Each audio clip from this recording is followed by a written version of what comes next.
Hello and welcome to our online chemistry class. यहाँ हम 11th class NCERT के first chapter structure of atom के numerical video lecture discuss कर रहे हैं। इस क्रम में ये हमारा 9th वीडियो लेक्चर है। अब तक हमने जो अपने 8th वीडियो लेक्चर बनाए हैं उसमें हमने इस चैप्टर के सभी एग्जाम्पल्स और एक्सरसाइज 1.30 तक डिस्कस कर चुके हैं। इस न्यूमेरिकल वीडियो लेक्चर में हम एक्सरसाइज 1.31 को डिस्कस करेंगे, जिसमें कि वह कहना चाहता है कि तो जैसा कि आप सामने ग्रीन बोर्ड पर देख रहे हैं, फर्स्ट पार्ट में वह आपसे सिग्निफिकेंट नंबर या सार्थक अंक पूछना चाहता है। तो फर्स्ट पार्ट में दिए हुए नंबर्स को गिनकर हम उनके सिग्निफिकेंट नंबर काउंट कर सकते हैं। जैसे कि यहाँ पर ये डिजिट दे रखा है 0.02856, इसके सिग्निफिकेंट नंबर 1 2 3 4 5 है। अगला जो इसके मल्टीपल में जो नंबर दे रखा है 298.15, इसके सिग्निफिकेंट या सार्थक अंक 1 2 3 4 5 हैं। अगला जो इसके मल्टीपल में जो नंबर दे रखा है 0.112, इसके जो सिग्निफिकेंट नंबर या फिर सार्थक अंक होंगे 1 2 3 इसके सार्थक अंक होंगे। इसी प्रकार इसके डिवाइडेशन में जो इसने नंबर दे रखा है 0.5785, इसके अंदर सार्थक अंकों की संख्या 1 2 3 4 है। तो सभी अंकों की आपने यहाँ पर सार्थक अंक देखे और सबसे छोटा जो सार्थक अंक है वो इस वाले नंबर का है 1 2 3। तो हम कह सकते हैं कि फर्स्ट पार्ट का जो सार्थक अंक या सिग्निफिकेंट नंबर होगा वह 3 होगा। इसी प्रकार से सेकंड पार्ट को हम कर सकते हैं। सेकंड पार्ट में 5 की गुणा उसने 5.364 से की है। यदि हम इस वाले 5 अंकों को छोड़ दें तो दूसरा वाला जो अंक है 5.364, इसके अंदर सार्थक अंकों की संख्या 1 2 3 4 सार्थक अंक है। तो हम कह सकते हैं कि सेकंड पार्ट में सार्थक अंकों की संख्या या सिग्निफिकेंट नंबर 4 है। इसी प्रकार से यहाँ पर कुछ नंबर इसने एडिशन में दे रखे हैं 0.0125, इसके अंदर सार्थक अंकों की संख्या 1 2 3 4 सार्थक अंक हैं। इसके एडिशन में दे रखा है 0.7864, इसके अंदर सार्थक अंकों की संख्या 1 2 3 4 सार्थक अंक हैं।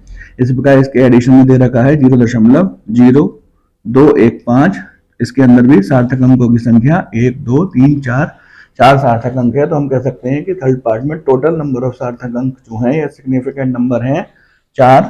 तो थर्ड पार्ट के सिग्निफिकेंट नंबर या सार्थक अंक 4 होंगे। आइए नेक्स्ट न्यूमेरिकल को डिस्कस करते हैं, जिसमें कि वह कहना चाहता है कि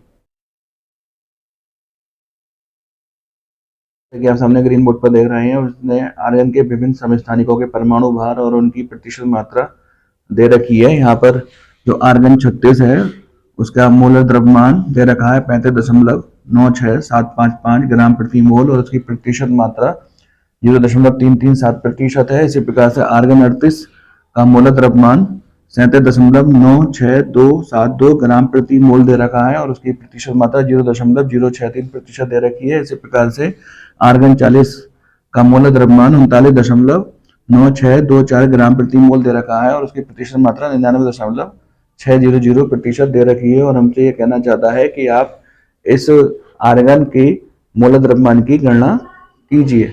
तो इस न्यूमेरिकल को करने के लिए आर्गन 36 का जो इसने मोलर द्रव्यमान दे रखा है उसकी प्रतिशत मात्रा से गुणा करके आर्गन 38 की जो इसने मोलर द्रव्यमान दे रखा है उसके प्रतिशत से गुणा करके और जो आर्गन 40 का मोलर द्रव्यमान दे रखा है उसके प्रतिशत से गुणा करके जोड़ देते हैं और 100 से हम डिवाइड कर देते हैं। और इस प्रकार हमको आर्गन का मोलर मास 39.948 ग्राम प्रति मोल प्राप्त हो जाएगा। कैलकुलेशन आप कर सकते हैं, इसका स्क्रीनशॉट ले लीजिएगा। यदि कोई कठिनाई या परेशानी आती है तो आप इसको व्हाट्सएप ग्रुप पर या फिर कमेंट बॉक्स में पूछ सकते हैं। आइए नेक्स्ट एक्सरसाइज 1.33 को डिस्कस करते हैं, जिसमें उसने हमसे परमाणुओं की संख्या पूछी है। फर्स्ट पार्ट में वह हमसे कहना चाहता है कि 52 मोल He में कितने परमाणु होंगे। तो हम जानते हैं कि 1 मोल He के अंदर परमाणुओं की संख्या आवागद्रो संख्या 6.0223 गुणा 10⁻23 के बराबर होती है। इसलिए 52 मोल He में परमाणुओं की संख्या 52 गुणा 6.0223 गुणा 10⁻23 परमाणुओं के बराबर होगी। इसकी हम कैलकुलेशन कर लेंगे। गुणा करने पर हमको 313.1 गुणा 10⁻23 परमाणु प्राप्त हो जाएंगे, जिसको कि हम 3.131×10⁻25 के बराबर लिख सकते हैं। सेकंड पार्ट में वह हमसे 52 AMU हीलियम के अंदर कितने परमाणु हैं वह पूछना चाहता है। हम जानते हैं कि हीलियम का परमाणु भार 4 होता है, तो हम कह सकते हैं 4 AMU He एक परमाणु के बराबर होगा। इसलिए एक AMU He 1/4 परमाणु के बराबर होगा। और हमसे 52 AMU He के बारे में पूछना चाहता है, तो 52/4 परमाणु, इसको सरल कर लेंगे 13 परमाणु आंसर आ जाएगा। तो हम कह सकते हैं 52 AMU He में 13 परमाणु होंगे। थर्ड पार्ट में वह हमसे 52 ग्राम He में परमाणु की संख्या पूछना चाहता है। 52 ग्राम हीलियम कितने मोल के बराबर होंगे। पहले हम इसको मोल में कन्वर्ट कर लेते हैं। मोल बराबर भार बटे अणुभार। हीलियम का जो अणुभार होता है वह 4 होता है, और यहाँ पर 52 ग्राम इसने हीलियम हमको दे रखा है। तो हम कह सकते हैं कि जब हम इसको सरल करेंगे तो 13 मोल हीलियम आएगा। हम जानते हैं कि 1 मोल हीलियम में परमाणु की संख्या 6.022 होती है। इसलिए 13 मोल हीलियम में परमाणु की संख्या 13 × 6.0223 के बराबर होगी, जो कि 72 × 10⁻23 के बराबर होगी। इसको हम 7.2 × 10⁻24 के बराबर लिख सकते हैं। तो हम कह सकते हैं कि 52 ग्राम हीलियम में 7.2 × 10⁻24 परमाणु होंगे।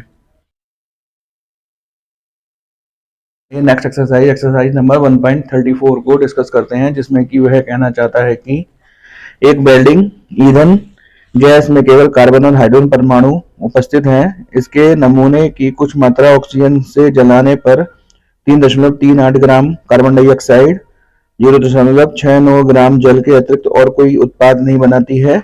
इस गैस के 10 लीटर STP पर मापित आयतन का भार 11.69 ग्राम पाया जाता है।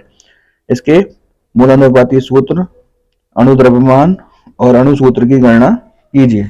जैसे कि आप सामने ग्रीन बोर्ड पर देख रहे हैं, वेल्डिंग गैस को उसने ऑक्सीजन में दहन किया है और उत्पन्न CO2 और H2O को उसने काउंट किया है। CO2 की मात्रा 3.38 ग्राम प्राप्त होती है और जल की मात्रा 0.69 ग्राम प्राप्त होती है। इस वेल्डिंग गैस का परमाणु सूत्र, अणु सूत्र और सरल सूत्र वो है हमसे ज्ञात करने को कहता है। जैसे कि आप सामने ग्रीन बोर्ड पर देख रहे हैं, CO2 कार्बन का परमाणु है 12, 16 × 2 12 + 32 44। यदि 44 ग्राम CO2 होती है तो उसमें से कार्बन 12 ग्राम के बराबर होता है, जबकि हमको यहाँ पर CO2 3.38 ग्राम प्राप्त हुई। तो हम यहाँ पे कार्बन का भार ज्ञात कर लेते हैं। 44 ग्राम CO2 के अंदर कार्बन 12 ग्राम है, इसलिए 3.38 ग्राम CO2 के अंदर कार्बन का भार क्या होगा, इसको हम कैलकुलेट कर लेंगे। इसी प्रकार से H2O 1 × 2 + 16, 2 + 16 18। यहाँ पर 18 ग्राम अगर जल हमको मिलता है तो उसके अंदर हाइड्रोजन 2 ग्राम होती है, तो 0.69 ग्राम जल के अंदर हाइड्रोजन कितना होगा। तो इस प्रकार से हम हाइड्रोजन की मात्रा को कैलकुलेट कर लेंगे। 18 ग्राम जल के अंदर हाइड्रोजन 2 है, तो इसलिए 0.69 ग्राम जल में कितना हाइड्रोजन होगा। जब हम इसको कैलकुलेट करते हैं तो कार्बन का भार 0.9218 ग्राम और हाइड्रोजन का भार 0.0767 ग्राम आ जाता है। हम कह सकते हैं कि वेल्डिंग गैस के अंदर इतना कार्बन है और इतना हाइड्रोजन है।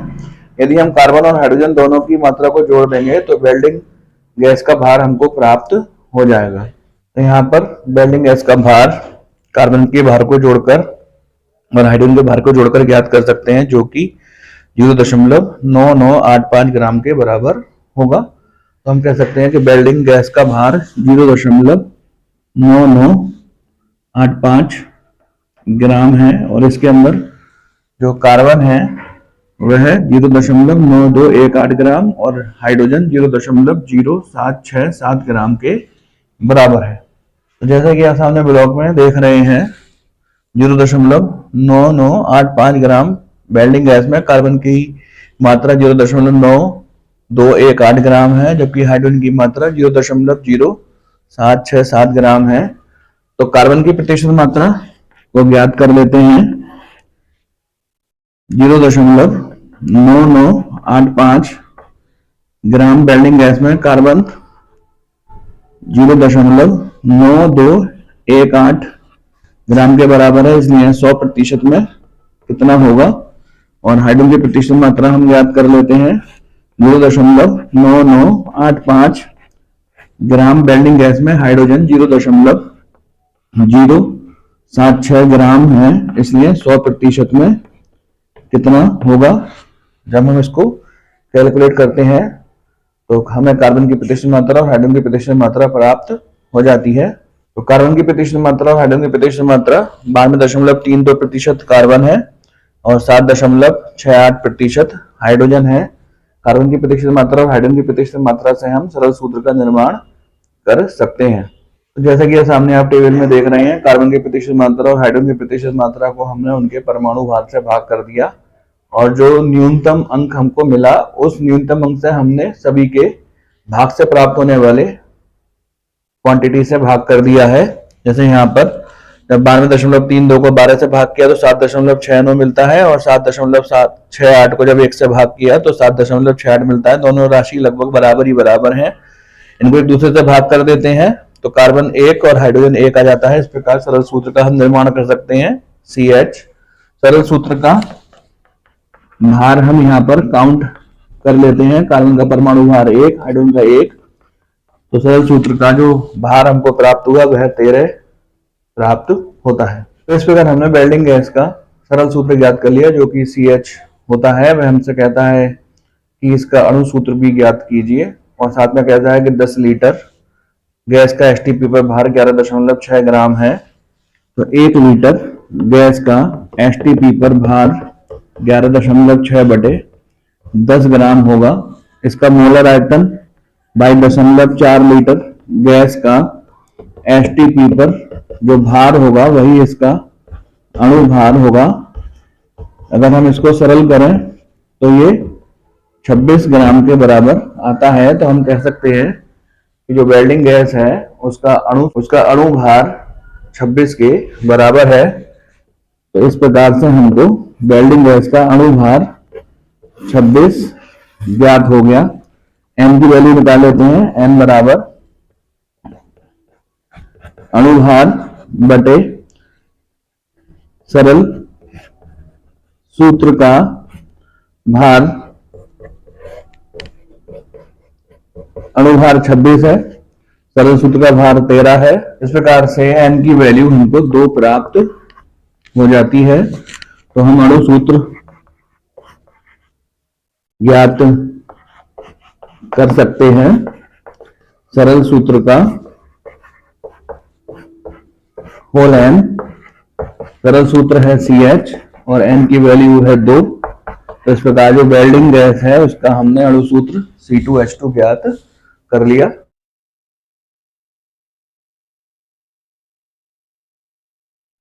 आइए नेक्स्ट एक्सरसाइज 1.35 को डिस्कस करते हैं, जिसमें कि उसने एक इक्वेशन दे रखी है CaCO3 + 2HCl = CaCl2 + CO2 + H2O। और यहाँ पर इसने HCl का आयतन और उसकी मोलरता दे रखी है। 25 ml आयतन है और मोलरता 0.75 है।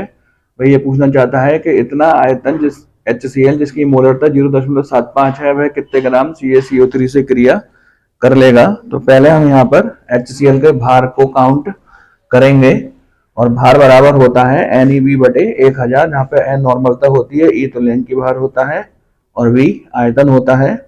नॉर्मलता को हम मोलरता से ज्ञात कर सकते हैं। नॉर्मलता बराबर MB,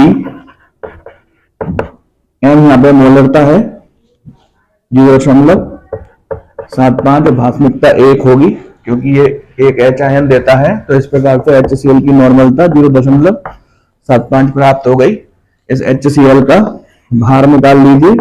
भार का सूत्र है NeV बटे 1000। N की वैल्यू 0.75, E 36.5, तो लेन की भार इतना निश्चित होता है। V का मान इसमें दे रखा है 25 ml बटे 1000। जब हम इसको सॉल्व करते हैं तो हमें HCl का भार प्राप्त हो जाएगा, जो कि 0.684 ग्राम होगा। तो अब हमसे ये पूछना चाहता है कि इतना HCl जिसका भार 0.684 ग्राम है, वह कितने ग्राम CaCO3 से अभिक्रिया कर जाएगा। यदि हम सामने इक्वेशन में देखें तो इक्वेशन से हमको पता चलता है कि 100 ग्राम CaCO3 73 ग्राम HCl से क्रिया करता है। तो यहां से ही हम अनुमान लगा सकते हैं CaCO3 का भार बराबर 73 ग्राम HCl क्रिया करता है 100 ग्राम CaCO3 से, इसलिए 0.684 ग्राम HCl कितने CaCO3 से क्रिया करेगा। जब हम इसको कैलकुलेट कर लेंगे तो हमें CaCO3 का वह भार प्राप्त हो जाएगा, जो कि V बराबर 25 ml, M बराबर 0.75 m HCl से क्रिया करता है, जो कि 0.938 ग्राम के बराबर होगा।